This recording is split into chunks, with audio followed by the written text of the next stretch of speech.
Hello, everyone, and welcome to this first presentation here at the SEO Master. So I'm still playing with this new Vimeo, so um, everything will be okay. However, if there's any problems, it will be recorded. Everything will be available for you, and so on. Um, Today, what we'll do, I'm joined here by Alexandra, and she have pre-recorded a great video for us that we will play in a minute. But just before we play that one, Alex, do you want to tell us a little bit just of yourself and your background with Digital Olympus and so on? Yeah, absolutely. Well, first of all, thank you very much for having me. That will be, I believe, my second conference. Participating second time in this conference, and I'm super happy to be here among speakers. So many amazing, actually, guys are there. And so as for me, I'm the founder of Digital Olympus, which is a link building agency. So what we do is on links. We don't really do anything beside that. At the moment, we have a team of 30 plus people. And so the majority, the biggest portion of our team is into link building. For sure, we have some administrative stuff and we do some marketing for our own agency. But beside that, what we do is just links. So this makes me feel that I have enough experience when it comes to sharing something about link building, how to build links. So hopefully you will enjoy my presentation. And if you have any questions, just let me know. But yeah, and we posted the video is jumping a little bit. But I'll kick off the video, and afterwards, for the audience, you can ask amazing questions you like, and Alex will do what she can. So around any kind of link building and so on. Anything the video covers would be awesome. So fire away. Hi, my name is Alex Tachalova and I'm the founder of Digital Olympus. Digital Olympus is a link building agency that has a very strong focus on personalized email outreach. We send 10 times fewer emails compared to an average agency, but the response and win rates are always beating the industry average benchmarks. My today's topic is how to nail your email outreach personalization. I delivered my first email outreach campaign almost 8 years ago. Time flies too fast. For sure, I was certain that I did everything perfectly, but the results, well, showed otherwise. What I got in my inbox was a dozen of auto replies and messages that goes along the lines of, how can I subscribe from this spam? This is how it usually happens. We have very high expectations when it comes to email outreach. But it doesn't always go as we plan. This is what happened with me when I asked my husband to make a stunning photo of my horse and me, something like this. And this is what I got. In fact, he was extremely satisfied with the results and he even posted this on Reddit. And you know what? He got tons of likes and comments. Obviously, I'm really into horse riding. I believe dressage, that's my horse riding discipline, is my second passion after link building and email outreach. These all made me think that dressage and email outreach have a few things in common. First impression is literally everything. I remember once I was participating in a competition and the photographer spooked my horse just before we entered the arena. For sure, this affected our overall score, even though we did our best. The same goes to an email outreach. You don't have a second chance to make a good first impression. 100 success rate is unreachable. We deal with people and they're extremely subjective. So what I always keep in mind is that my dressage tests and email outreaches are not a $100 bill. So not everyone will like them. That might sound harsh, but that's the reality. Believe me or not, you don't have the full control of the process. In research, I have my horse, and for sure I can't fully control it. Bad days happen when he doesn't want to move or behave well. The same goes to email outreach. You are dealing with people whose decisions you can't control, and even though they promise you to give a link, they might change their mind, and there is nothing you can do about it. Partnership is the key. I truly appreciate my host and what he does for me, and that should be your main goal in email outreach. You need to appreciate people, and so you need to build a relationship with them rather than begging for links, because it's way more important to create a positive attitude towards your brand rather than links. So consider links as a reward for your efforts rather than the main goal of your whole campaign. As many others, I get tons of email outreach features, and the majority of them are ending up in my spam folder. The biggest reason why they suck, they don't include even a pinch of personalization. Honestly, I don't consider adding my name is a well-delivered personalization. Today, I want to talk about how you can improve your email outreach personalization so it will help you dramatically increase your response and win rates of your email outreach campaigns. What's even more important, if you follow my tips and include them in your email outreach features, you will start building meaningful relationships with other people that you are sending emails to, and the result create a positive attitude towards your brand and for sure links. Here is how a solid email outreach campaign workflow looks like. So that's a screenshot from the Pitchbox tool. And so each campaign starts from link prospecting. That's an inspect step. You can see it here. So basically what happens on this step, you look through all the websites that are potentially relevant to your campaign and filter out those that are not really a good match. You can look at different metrics starting from domain rating and ending up with organic traffic as well as the general relevancy of their contact to your campaign. And then you have a personalization step. And that's what I want to talk about today. I believe a solid content personalization should be delivered through the 3 following steps: content discovery process, brainstorming unique email outreach templates, and then follow-up process. Let's start with the very first step, content discovery. If you use Pitchbox, as we do, you'll find inside their tool a list of contacts that are associated with a particular website.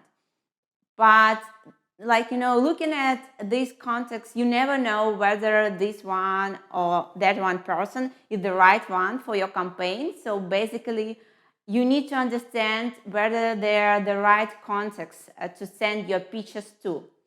First of all, I would recommend checking company's LinkedIn profile to see whether there is anyone who is responsible for link building or email outreach or at least content marketing. Then, if you can't find anything on LinkedIn, I would go to their blog and see who is in charge of producing content. In case you can't find the right content, here is a quick hack for you. That's what we are doing at Digital Olympus. So we are trying to find a person who is somehow related to marketing and asking the following question. Who is the right person to talk about content promotion, link building, and so on? So in that way, you'll find out the right person who you can further send your emails. Also, what we do, we always starting our campaigns on LinkedIn just because you can do there a small talk, and that's the way to break the ice. And only after LinkedIn, we are switching to emails. Once you found the right contact to send your pitch to, it's time to create your winning pitch. So I want to focus your attention on three most important elements of a winning email outreach pitch. So the first one, it should be for sure unique and engaging. Then the copy gives a solid reason why they should give you a link and reply to your message. Finally, this email outreach template shouldn't look like a template. And so always say no to naked links, because that's the very first sign of a template, of using that you are using a template. Here is how an eye-catching copy should look like. So for sure, so the best way is to start with a solid hook. Well, definitely a great hook here. But what you can do, you can tweak it a little bit and make a personalized hook. Here is an example of our own email outreach campaign that was delivered for our client, where we edited personalization via a country or city where an outreach contact lives. Well, for sure, this worked out for us extremely well, because we added the first hook in a subject line where we added how something and their how, like, start that we pitched and their city or country are connected to each other. And then we started our email outreach template with their, well, for sure we created this story that our clients visited their city or country before the COVID, and he really enjoyed being there. And now he just asking how things are going there.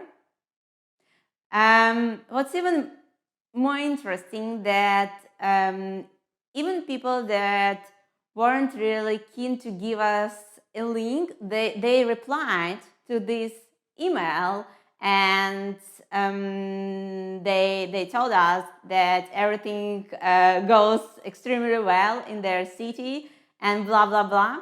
And that's the main point here. Your email outreach campaign not only building links, but also creating a positive attitude towards your brand. So you're building not only links, but what's even more important, relationships.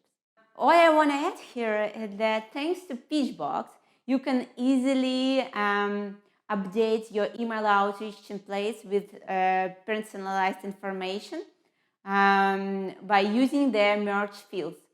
So you can see it's on this screenshot. Here you can see our own template where we pitched to websites our newly created page with some stats. And the reason why we asked them to link back to this page, because we uncovered that they are referring to some outdated information. So that's a good reason to give us a link, basically. That might be not only some outdated information, that might be broken links, some technical glitches, typos in their content, and much more. So you just need to brainstorm this reason and then create your pitch around this reason. That will help you just, build links much faster and give them a good reason to link back to your page. I want to give you 2 extra tips about email outreach templates. So the first one, if you're not really experienced in creating email outreach campaigns and template, then I would highly recommend you to hire an experienced email outreach consultant, or might be a link building agency that can help you with creating a solid strategy. Because I think the main reason why email outreach campaigns are failing are simply because of the lack of a strategical approach and not really thinking over personalization and delivering a proper set of templates. The next thing will be about sending emails in bulk. I don't recommend doing this. In fact, we always send each and every email manually, even though you can do it literally in any email outreach tool, well, for sure in Pitchbox as well. I would recommend sending your emails, your email outreach pitches manually to avoid any possible mistakes and to avoid sending your emails to the wrong context, because we are when you do it manually, you double check everything one more time. And for sure, one more reason why I would recommend sending email outreach pitches manually to avoid naked URLs, because sadly, I don't know any tool currently on the market that can help you hide URLs. The last thing I want to cover today is how you can set up an effective follow-up process. So first of all, don't send more than one follow-up via the same channel. I would say it's kind of pointless. If someone hasn't yet replied to your first follow-up, why this person should reply to your second follow-up? Well, in the majority of cases, this doesn't work and creates a negative attitude towards your brand as well. So that's what you should keep in mind. That might ruin your brand awareness a little bit. So that's not good for sure.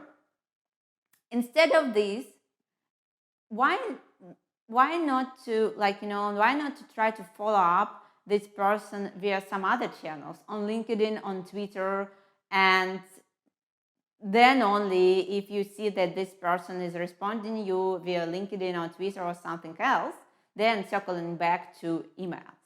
Also, before sending a follow-up email, and that's, I think, the biggest kind of misconception here is just sending automatically follow-ups versus double check everything before sending them, because a person that you are trying to reach out might be on holidays, might be out of office, and so your follow-up will just land in his or her inbox, and that's very much it. You are not going to get a reply just because this person is out of office.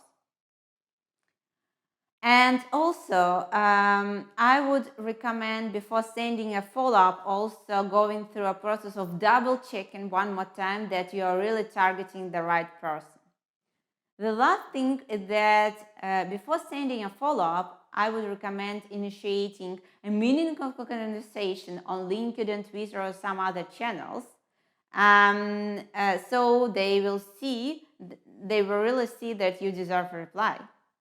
Here is an example of a meaningful conversation that I initiated on Twitter.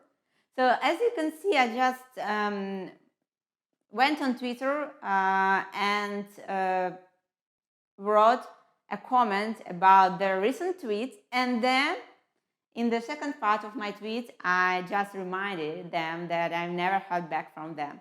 That's how it works. That's very much it. It's very straightforward, but for sure it requires some additional time and effort from you. But I guarantee that you're going to get much more replies if you follow this simple strategy. That's just about showing people that you really care. That's very much it, nothing else. What we found at Digital Olympus, that personalization leads to outstanding results. So on this dashboard, you can see the win and response rates of our campaigns, and they're all going beyond the industry average. So some of our campaigns even has a response rate of over 30%, and that's really a lot. While if you don't remember the industry average, I will remind you, it's like below 8% based on the recent research delivered by Brian Dean. So, well, our results are beating the industry average benchmarks. Email outreach personalization is truly amazing. If you really want to follow this strategy, here are a few things that you need to keep in mind. First of all, email outreach personalization is an essential part of your campaign. It's not an additional personalization. You just need to do it, and that's very much it. And only thanks to it, you can create a positive attitude towards your brand and create meaningful relationships with other people. Also, you need to invest enough time in content discovery process, as well as creating a set of unique and engaging templates. Make sure that your email outreach templates have enough bits of personalization.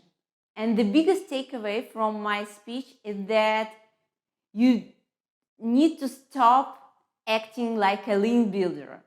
Instead of this, you need to start acting as a relationship builder. That's very much it. Thank you very much. I think it's kind of, we all know that we can, for instance, review our competitors' links or something like that, or just do some scraping from search engine results by searching via keywords, search terms that are relevant to I don't know, to our content, or relevant to our email outreach campaign.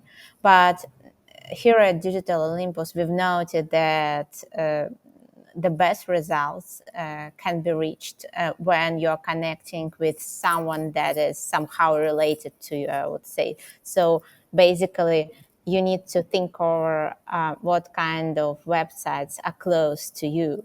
Well, there is something that should connect them and you. In that way, they are going to be way more responsive and way more interested when it comes to, I don't know, your proposal or whatever you're looking from them. So the best scenario will be, for instance, if you have social media, active social media channels, then you can go there and somehow get a list of your followers. On Twitter, it's quite easy to get them. On LinkedIn, it's a little bit not so easy, but you can try just, to get those at least who are liking your page, and see and check their websites. Then there is one quick hack that we've brainstormed here a few weeks ago. So basically, if you have any websites, for instance, your partners, right, or you have also a list of you. It's better to start with someone that really know about your brand and that are really close to you. So for instance, your partners, right? Someone that is really close to your company. And check either their referring domains or sites that they're linking to. So in both options, it's going to work. So basically, the next thing, that when you're pulling together this list of websites, then you need to write in your pitch something that basically your partner, actually, the name of your partner, a person that worked there, in some way recommended reaching out to them. So basically, or you can say something that actually I work with this company and they are very good, and you're also connected to this company. So basically, in that way, you have some connection, right? And it's way easier to kind of to basically to create some kind of, it's kind of an icebreaker in some way. So you need to think or what can be like, something like, yeah, those connections are very important. So because when you do cold email outreach, really cold ones, it doesn't really, sometimes it doesn't really work well just because people don't really know about your brand. And as a result, they are not really replying to you just because they don't really know you, and they think that like they have no like kind of, yeah. So basically they don't really know about you, and they don't really care about your pitch, so they don't really go through it. So the first thing, I think it's very important to basically to just kind of grab their attention, and by reaching out to those that are somehow connected to your brand, that is kind of sure shot. I hope this Yep. answers your question. That makes sense. That makes sense. So I think one of the big things in link building now is that it's not always like it used to be. Like you could just get guest posts on any random sites and it would generally help you. So we're seeing that a lot less links now move the needle. So how do you best ensure that the links you're building is really going to help your SEO? Oh, that is like one of my favorite questions. I think first of all, you need to just to understand that if you're focused on building links to commercial pages and your particular niche is very competitive, then you need to build 10x more links back to this to your commercial page compared to any content page, which might be in reality like a lot of companies nowadays, they create, let's say, like so-called content pages that in reality they have a commercial intent. So basically pages like, I don't know, best SEO tools. In reality, they are not really about best SEO tools. They are most probably like, if you Google this out, you will find that websites that are publishing this type of content, they're actually also SEO tools. And so basically, they're actually promoting their own SEO tool by trying to rank higher by search terms that are very relevant and actually quite transactional ones. So that will be, so I would, first of all, I would recommend most probably building, think how you can create like so-called content pages rather than trying to just building links strictly to landing pages. Because once you're going to just start building links back to landing pages, you're going to face two just most common problems, issues. So the first one, that not a lot of websites are in a position of linking back to your landing pages, even though you might have very close relationship with them, but they're just not really keen to do that, just because they are afraid of Google, of being penalized in some way by Google, because it kind of, it might affect indirectly. So you don't like you're not really going to necessarily to receive a penalty, like a penalty that everyone is talking about, like landing in your inbox, but your website might not really ranking as well as it might be, so not really getting as much traction. Just because you are not really careful when it comes to linking to something. So that is actually why they most probably they might refuse. They might decline your link request. So the second thing is just in terms of the number of links. If you can't really build tons of links, then most probably it's not really a good idea as well. But then, what I do normally, we have our own projects that, that we are also basically boosting via links, and we also produce content. I always look at Google Search Console, and I just try to understand, so for instance, today I've built, I don't know, 20 links back to a particular page. within the next 3 months, I expect to see some positive changes in terms of at least impressions. If I don't see any changes in terms of impressions, then links that I've built so far, they are not really bringing any SEO value. So then that is something that you need to step back and reconsider your link building strategy, because most probably something wrong with your links, or it might be something wrong with your link building strategy in terms of anchor text. We've actually faced this when one of my colleagues, he just built tons of links with the anchor text video marketing. And you know what? It doesn't really help this page. Actually, we are overspent it in some way, while the links were more than okay. I mean, like, they were all coming from Services Cloud Solutions. So what can be better, right? So all those websites are trustworthy. They are also showing some positive, they've been growing over time. They are all investing in SEO. But since that was just, due to over optimized anchor text, this page still doesn't rank well, even though we've been trying to kind of clean the anchor cloud and build some more casual links back to this page. Still, it's not working. So you need to be very careful with anchor text, actually, because sometimes it might just, affect in an opposite way. So I would say that there are always, with link, when it comes to link building, you can't really say, if you compare link building and social media marketing, that is quite easy to track in terms of performance, in a live mode. You posted something, you see results, right? Whether you've gained some likes, some comments, some reshares, and so on. But it's not the same with link building. So you've built some links today, and you can only see some changes within the next few months, sadly. So you need to be very careful when it comes to just choosing the websites where you're going to acquire links, because the best scenario will be, I think, getting links on websites that are real brands, as I've already mentioned, like Services Cloud Solutions, for example. If you have, actually, right now, in any niche, even the B2C niches, we have Services Cloud Solutions. For instance, we build links on websites for our client that do, I don't know, like some kind of, if we are talking about, for instance, real estate, there is some I don't know, like 3D solutions or some solutions for designers. So you can find Services Cloud Solutions in literally any niche. Then you can also look at the website that are just providing some services, like agencies.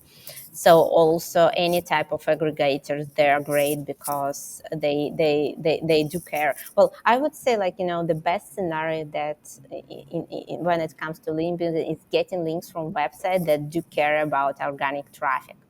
So in that way, you're going to get actually not only just a link with some, I don't know, DR and organic traffic, but you're also going to invest into something that is going to grow over time, right? That is the best scenario when you, acquiring today a link on, I don't know, on a website with DR of 50 and organic traffic of, I don't know, 5,000, right? And within the next few months, like 3, 4, 6 months, it's going to be a DR of 70 plus with traffic of 30K plus. That will be actually the kind of a good link in terms of, and Google actually loves such links that are showing some growth over time. So that will be the best scenario. I hope this That makes answers the sense. question. Do you try and track each individual link to try and track like the day to try and understand what links work and what links don't, or is that too difficult, do you think? Well, it's quite hard. I think it's not when it, there is no way to track an individual link, because we always build a bunch of links back to, back to some pages. So I only can track them, and honestly, one link doesn't really change, I think. Well, we have right now a quite good, one more, we have 2 projects right now that we are running for as a side projects. So they are both informational ones, and one it's related to the digital marketing niche, and another one it's to the, let's say, like lifestyle. And well, while the digital marketing related website, it only actually performs thanks to, let's say, like, well, yeah, for sure, content really, like, really really matters here, but links also kind of a very, very important ranking factor, because it's super competitive niche. But then we have a website in the B2C niche, and that is actually getting more than 12,000 organic visitors per month, and its DR is lower than 10. So basically, it's only ranking thanks to content rather than to links. And when we've been trying to boost some particular pages on the lifestyle blog that we owe via links. And honestly, we did a few links, and they are not really changing a thing, I would say. So basically, there is no way to analyze each link separately, individually, only a scope of links, because that's how most probably Google works. So you need to send at least maybe from 10 to 20 links to just, back to, it might be different pages, but one more time back to one website in order to give some kind of estimations. So I think when it comes to, tracking some particular links, what we do, we just track whether they are live or not. That's what you can do always in terms of, it's not really their SEO value in terms of like, what they're bringing back to your website, but it's always beneficial to track whether a particular link is still alive, and whether it's still it's still sends SEO juice, so it's not really labeled as no follow. And for these purposes, we use a tool that is called Linkody. So we track all links that we build back to our projects as well as back to our clients. And it works pretty well. It has some, there is no tool that is perfect. In terms of accuracy of data. So it's kind of like, sometimes it reports about a lost link while it's not lost. So you need always to use your brain in order to just, double check this before even doing anything. Yeah. So basically, it still requires some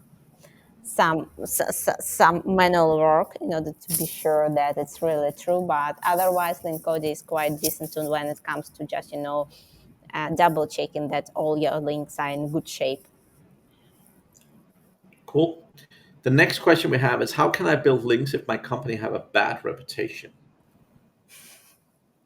You mean it's very interesting, because bad reputation, it might be just if your company within, is a part of let's say some gray niches. That might be one side of things. It's like, gambling, porn, even a say there as well. They're also very, very kind of gray. And then it might be just because your company, by some reason, your company hasn't been treating well your clients. Yes. And if you search via this company name, then you will find a lot of information that is like, I don't know, once I've been actually Googling out one company's name. It was the first actually, I don't know, a few results. The first maybe 5 results were all writing something like scam, basically. So in that way, that is the second option of a bad reputation. But I think even if, first of all, you need to just, I think it's very important to try to clean those search engine results, because if someone, will be basically Googling out your company's name and will find scam nearby your company and them, there's, I think, no way to basically build links organically. I'm sorry, but that is nearly not doable. So first of all, you need to maybe very, very connect low with success rate, at least. Yeah. that is kind of pointless. So most probably you need firstly to think of how you can clean those SERPs. Maybe you can, I don't know, connect with some bloggers in your niche that can, if you're in that type of a niche, that can write some content about you. Yeah, for sure, not free one, but in that way you can clean at least those search engine results. So you are going to hide this bad reputation in some way. So yeah, I think it's very important. But like, you know, the problem with that, if you have a bad reputation, then good websites, they're not going to link back to you. They are not willing to be associated with something that is bad, which is quite logical, right? Who wants to live in a bad neighborhood? No one's. Yeah. Especially if you really, like, you know, from a good neighborhood, right? So that is the problem of, like, you know, that's one problem. When it comes to gray niches, there is still a way of building links there, because I'm not going to promote this way of doing things one more time. We don't do that. But since I do a lot of link building, I see a lot of different scenarios, right? Yeah. And some companies, what they do, they actually connect with some freelancers, right? Some guest contributors that have already established some connections. So they have a profile, a portfolio, right? And they pay money to them. That's not an organic way of building links, but there is still a way. And so what they do, they actually connect with them, pay for each and every link they bring back to their website. And those contributors, they're even capable of building links on HubSpot, for instance. So if you're curious about this, you can go to HubSpot.com in Ahrefs, search, like, you know, HubSpot.com. Then go to the link domains that HubSpot has and search your essay there, and you will find some website that are actually, like, you know, obviously they're essay related websites, and they got do follow links on HubSpot. So there is always some workarounds here. I'm not sure that they're very organical ones, so they're more like paid ones, but you still can get links. You just need to be creative. Oh, by the way, my colleague has already shared a very interesting story of, let's say, like link reclamations in some way.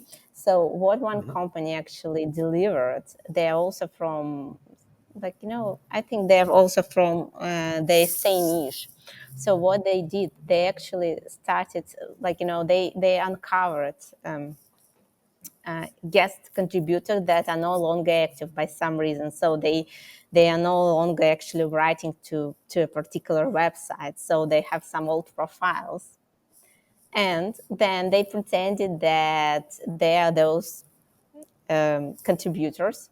And they started to send emails to editors saying, hey, now I work for an essay company. And could you please update my profile?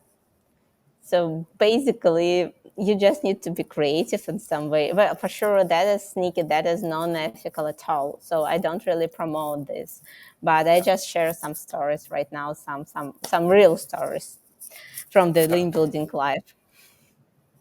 Yep, that might make sense. That makes sense. Yeah, so a few more questions here. How does the open rate of cold email compare to the open rate of messages on social platforms like Twitter or LinkedIn? Well, actually, if you have, like, you know, if you can do it on social media platforms, then I couldn't recommend it more, because, like, you know, the open rates on LinkedIn, or, like, you know, I'm not sure about Twitter, because nowadays everything goes to a spam folder, what I noticed, because some people, they're sending me messages on Twitter, but they go to a separate folder like on Facebook. So most probably on Twitter it might be not so effective if you send direct messages, DMs, but if you can find a creative way of just messaging people, like sending tweets, that might be an option. But when it comes to LinkedIn, if it's relevant to your niche, then definitely do this. Actually, we do it at Digital Olympus. So what we do, basically, before it's kind of a part of personalization nowadays in our company. So before sending any message we're in the military. I mean, like we're a bulk mass email via mass email. My colleague, they also connect with those people, with those outreach contacts on LinkedIn. And actually, when they send an email, they write down there that they've tried to connect with them on LinkedIn. So basically, in that way, they're trying to create an additional connection. What you can do also when it comes to just using LinkedIn, you can always, when you are sending a message, you can always look into those contacts profiles, I mean, like on LinkedIn, and try to take something from those profiles and add in your email outreach pitch.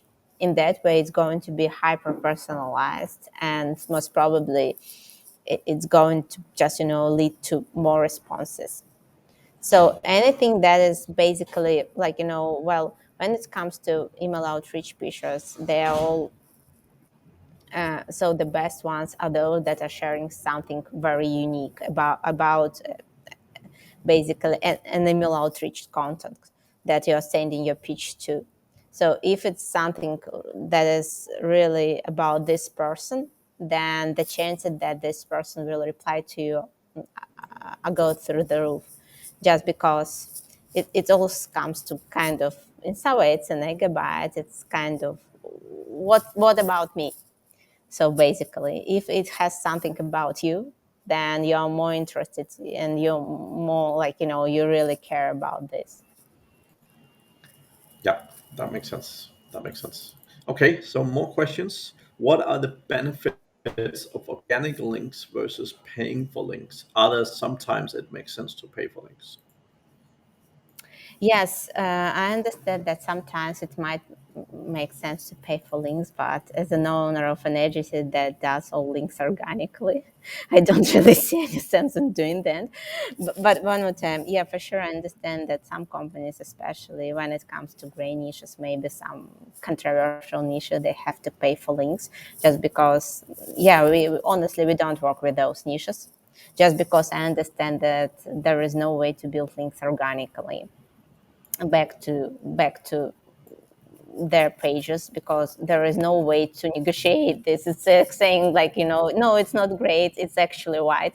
It's kind of, no, it's really what you see, and there is no way to tell to just to editor that they are getting it wrong. No, they're getting it absolutely right.